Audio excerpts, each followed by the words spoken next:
Graça e paz, meus irmãos. Hoje nós estamos no capítulo 23 de Atos dos Apóstolos.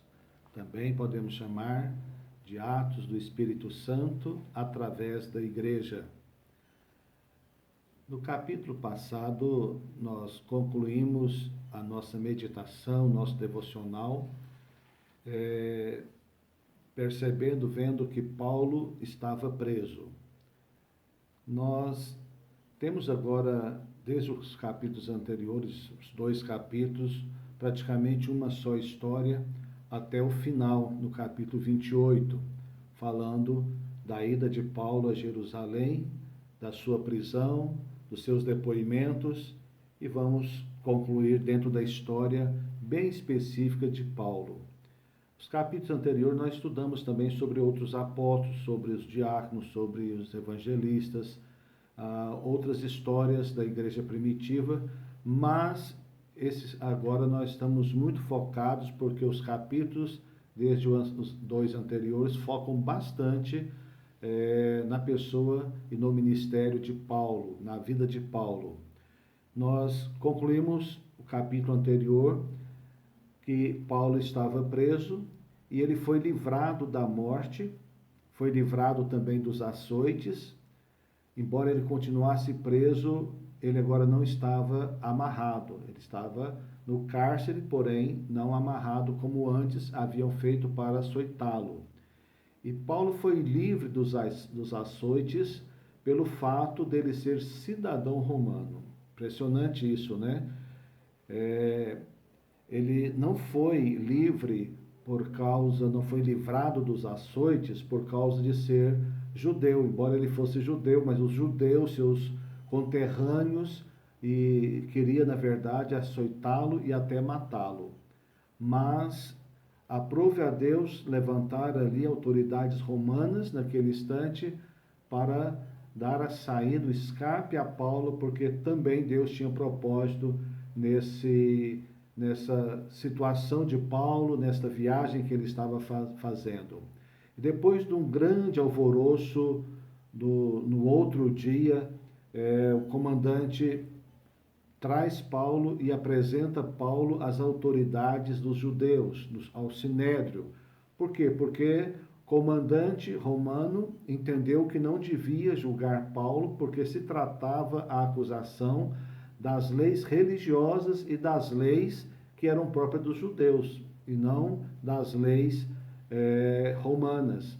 Por isso ele então não quis de maneira alguma julgar Paulo e liberou Paulo ali para estar, embora preso, mas agora para as autoridades dos judeus para ser julgado ali. No capítulo 23, Paulo está diante do Sinédrio, diante das autoridades, sacerdotes, escribas e autoridades de Jerusalém.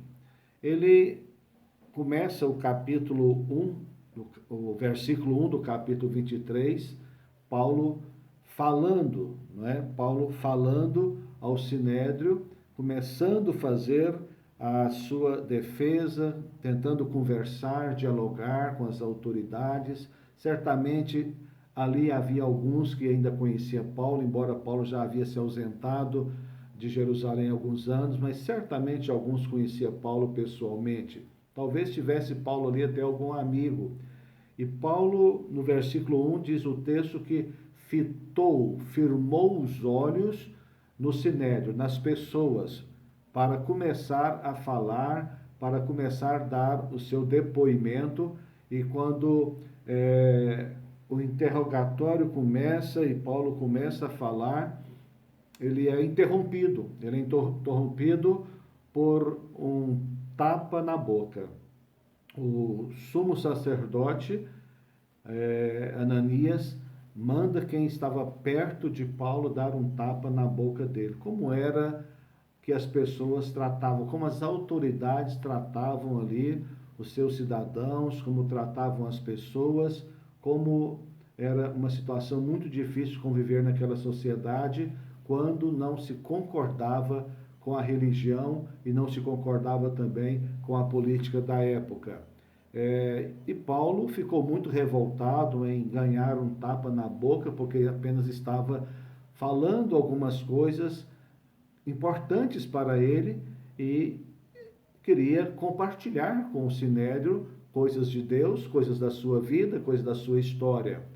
E Paulo, então, revoltado, ele fala uma coisa contra aquele sumo sacerdote, sem saber que ele era sumo sacerdote, né? Joga uma praga, ele amaldiçoa o sumo sacerdote, e naquele instante que ele faz isso, alguém avisa Paulo, e chama a atenção de Paulo e fala: como você faz isso? Como você fala isso para o sumo sacerdote, injuriando o sumo sacerdote, uma injúria contra o sumo sacerdote. Paulo, naquele instante, não sabia que ele era sumo sacerdote. Por quê? Olha, é possível que tivesse naquele período dois sumos sacerdotes. Aquele sumo sacerdote que era colocado por Deus, que vinha da linhagem de Levi, e também podia ser um outro sumo sacerdote que era colocado por uma função, uma questão política, porque a politicagem era uma coisa muito ruim ali nesse período também. Isso já nos dá uma grande lição, nos faz entender que igreja e política é muito difícil ter casamento entre igreja e política. É praticamente impossível, nunca combinou na história da humanidade o casamento da igreja com a política. Por isso nós temos que ter muito cuidado com as posições que nós temos politicamente falando. Devemos, sim, é claro, devemos ter os nossos cuidados, devemos votar, devemos ter posicionamento, mas devemos, de certa forma, ter muito cuidado e não nos comprometer tanto como igreja. Eu sou desta linha que não se deve comprometer muito a igreja com política, embora devamos apoiar, devemos cuidar, e também, muitas das vezes, nós precisamos também de autoridades para coisas legais, né? Mas o que eu quero destacar é que Paulo se desculpou e dizendo que não sabia que aquele homem era sumo sacerdote. Também pode ser porque Paulo havia se afastado de Jerusalém há muito tempo e pode ter havido mudança do sumo sacerdote e ele não ter tomado conhecimento, porque é claro que ele conhecia quem era o sumo sacerdote, porque ele recebia cartas do próprio sumo sacerdote, do líder dos sacerdotes, para perseguir a igreja naquele outro tempo. No versículo 6, esse versículo que eu quero ler, Paulo foi muito simples quando ele, depois dele ter dado essa gafe, né, ele foi muito simples, mas ele foi também, como Jesus disse, muito astuto ou muito prudente. Uma versão diz astuto, outra versão diz prudente. Jesus disse: seja simples como a pomba, prudente ou astuto como a serpente. Isso está escrito em Mateus 10:16, onde Jesus fala essas coisas. Que nós precisamos ter essa sabedoria, saber a hora de sermos muito simples e a hora de sermos também astutos e muito prudentes, né? Essa palavra astuto às vezes soa mal no nosso português, mas ela significa a prudência, o cuidado que uma serpente tem. Ela não se expõe de qualquer maneira, ela se expõe na hora certa, da maneira certa, para não ser atacada e para também poder cumprir a sua vontade de maneira surpreendente. Paulo foi assim, Paulo acabou surpreendendo, Paulo se defendeu e surpreendeu. E com isso, no versículo 6, ele diz assim: sabendo Paulo que uma parte do sinédrio se compunha de saduceus e outra de fariseus, exclamou: varões, irmãos, eu sou fariseu, filho de fariseus. No tocante à esperança e à ressurreição dos mortos, sou julgado. O que Paulo estava dizendo? Paulo sabia que fariseus e saduceus não se davam bem. Todos eram judeus, mas eram facções dentro do judaísmo, e os saduceus não acreditavam na ressurreição e os fariseus sim. E Paulo estava pregando exatamente a ressurreição de Jesus. Essa era a base da pregação dele. Claro, a morte, mas também a ressurreição. A ressurreição era a parte mais forte para impactar os judeus que esperavam o Messias e a ressurreição do Messias. E quando os fariseus ouviram isso, que Paulo era fariseu, filho de fariseu, e que ele cria na ressurreição de mortos, não é? Isso gerou um grande problema entre fariseus e saduceus. Agora o problema já não estava contra Paulo, já eram os dois grupos que predominavam ali. Tinha outros grupos também, mas esses dois eram os mais fortes, né? E eles começaram agora a discutir entre eles mesmos e começaram a brigar. E nesse instante causou uma grande divisão dentro do Sinédrio, uma grande confusão.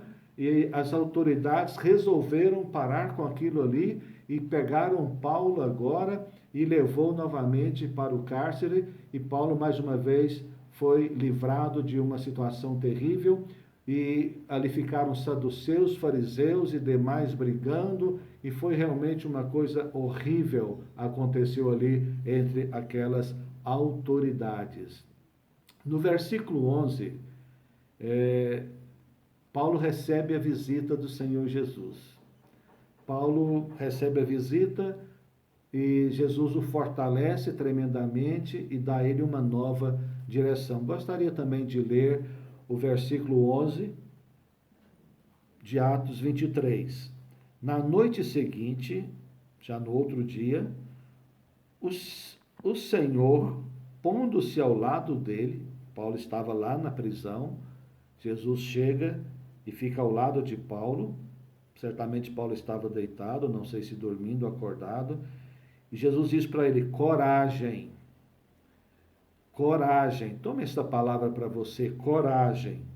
Pois do modo porque deste testemunho a meu respeito em Jerusalém, assim importa que também o faças em Roma. Olha só. Jesus fortalecendo Paulo e dando a Paulo uma nova direção agora. E eu gosto de dizer, já disse isso em devocionais passado, que nesse capítulo, ou praticamente aqui, principalmente, começa-se a quarta viagem missionária de Paulo. Não está relatado isso, não está escrito nos títulos aqui como primeira viagem, segunda viagem, terceira viagem missionária de Paulo. Mas eu considero a quarta viagem missionária de Paulo, embora ele não tivesse planejado esta viagem, o Senhor a planejou. Embora as autoridades tivessem planejado prendê-lo, julgá-lo, mas Deus planejou que ele fosse testemunhar também em Roma. Mas o que aconteceu? Um grupo de mais de 40 pessoas, ao saber que Paulo havia sido recolhido novamente, não seria julgado naquela noite, fez um pacto estranho. Mais de 40 homens fizeram um pacto de não comer e nem beber enquanto não matarem Paulo. Iam pegar ele de qualquer forma. Só que, enquanto eles conversavam isso, um sobrinho de Paulo ouviu tal conversa e foi nas autoridades, aliás, foi até Paulo, certamente foi como fazer uma visita ao seu tio, e contou o que ele ouviu. E Paulo, chamando então ali uma das autoridades, conversou e pediu que levasse esse recado, essa notícia do que estava acontecendo ao comandante. Essa autoridade levou o garoto até o comandante. E o menino contou ao comandante o que ele ouviu, do pacto que as pessoas haviam feito, de que no dia seguinte que Paulo fosse levado ao Sinédrio, que eles iam pedir para serem chamados novamente ao Sinédrio, mas antes de Paulo chegar no caminho, eles iam agredir Paulo até matá-lo. E tinham o pacto de não comer e não beber até matá-lo. E nós não sabemos o que aconteceu com esses homens, se eles cumpriram o pacto. Se cumpriram, eles ficaram sem comer até morrer, né? Mas certamente eles desistiram do pacto, a Bíblia não fala sobre isso. E o menino fala para o comandante logo se preocupa, porque se tratava de um cidadão romano, então ele se preocupa com isso. Não é porque era Paulo simplesmente, então essa questão da autoridade romana, da cidadania, ajudou muito Paulo, livrou Paulo, e ele manda então levantar quase 500 soldados a cavalo, a pé, com espadas, armados de toda forma, para levar Paulo ao governador. E leva Paulo na madrugada para o governador, porque ele entendeu que ele não podia julgar, que quem tinha que julgar um cidadão romano tinha que ser o governador, uma autoridade maior, uma autoridade de uma província, era o governador. E eles levam Paulo, e Paulo vai, e também ele manda juntamente com Paulo uma carta explicando tudo o que estava acontecendo, e de que Paulo estava acusado de não praticar algumas leis judaicas, e que era um problema muito interno, e que ele não queria entrar nisso, não julgaria isso, e mandou então ele para Félix, era o governador por nome de Félix. E assim eles foram. E Paulo chegando lá, entregaram Paulo ao governador preso, entregaram a carta ao governador. A carta dizia toda a história, e quando o governador conversa com Paulo, pergunta de onde Paulo era. E Paulo falou de onde que era da Cilícia. Nesse momento, o governador disse, então, nós vamos esperar os seus acusadores chegar, porque o comandante havia mandado Paulo com os soldados, claro, escoltado, a carta, mas também exigiu daqueles que acusaram Paulo de ir também até Félix, ao governador, para assim prestar os seus depoimentos e as suas razões porque estavam condenando Paulo. Então o governador disse, recolha ele à prisão novamente, ali mesmo na casa do governador, e nesse instante o governador diz também, vou esperar que cheguem os seus acusadores. Naquele instante, então, Paulo já foi ficar tranquilo, esperando a chegada dos seus acusadores. Claro que tranquilo, entre aspas, né?